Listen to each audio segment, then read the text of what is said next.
जम्मू आ गए, दिल्ली आ गए, अलग अलग जगह पे आ गए, और अभी सरकार उनको कह रही है कि फिर से हम मेरी बात समझ गए कि सबके साथ मर्डर हो जाता है।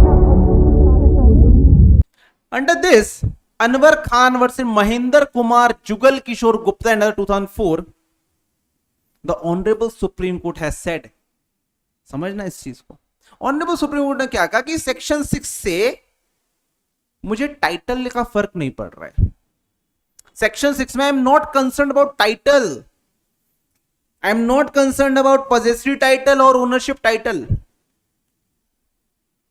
The only thing which concerns me, that means the court, is that the person should be unlawfully dispossessed from his property.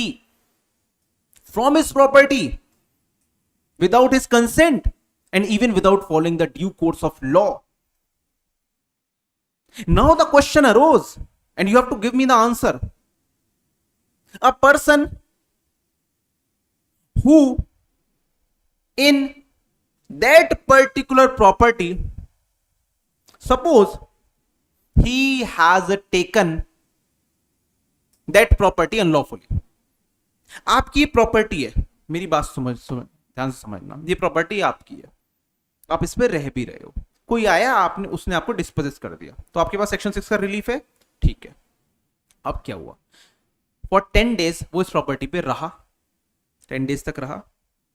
10 days के बाद कोई थर्ड पर्सन आके उस सेकंड पर्सन ने जिसने आपको डिस्पोजेस करके उस प्रॉपर्टी पे पोजीशन लिया था, थर्ड पर्सन ने अब सेकंड पर्सन को डिस्पोजेस कर दिया, डिस्पोजेस कर दिया। अब थर्ड पर्सन रहने लग गया। नाउ द क्वेश्चन अरोज, आप जो फर्स्ट पर्सन था उसके पास तो रीफ है ही सेक्शन 6 का, because you have the lawful position. Now the question is whether the second person who disposes you unlawfully and who have no lawful possession. What we have written, juridical possession. What is juridical possession? Possession by law. We have written possession which is recognized by law.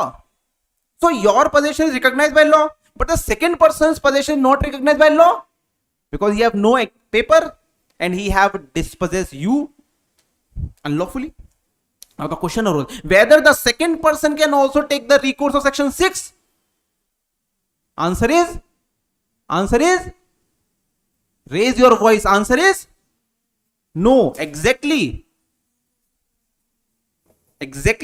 तो उसमें डरना क्यों है? Why you are not raising your voice? Exactly. Because section 6 is only helping the person who have the lawful possession and who has been lawfully dispossessed without due course of law, without his consent. And you have to take care of this. You have to take care of this. Understood? Clear हुआ point? Online student clear? इतनी बात कर रहा है, बस इतनी बात कर रहा है।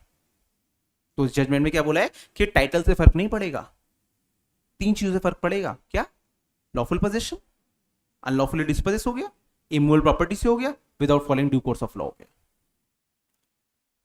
और इसी को पोजेशन बाय लॉ, जिसका लॉफुल पोजेशन उसी को तो लिखा है ज्यूरिडिकल पोजेशन। ये बात हो रही है बस। Subscribe for more content.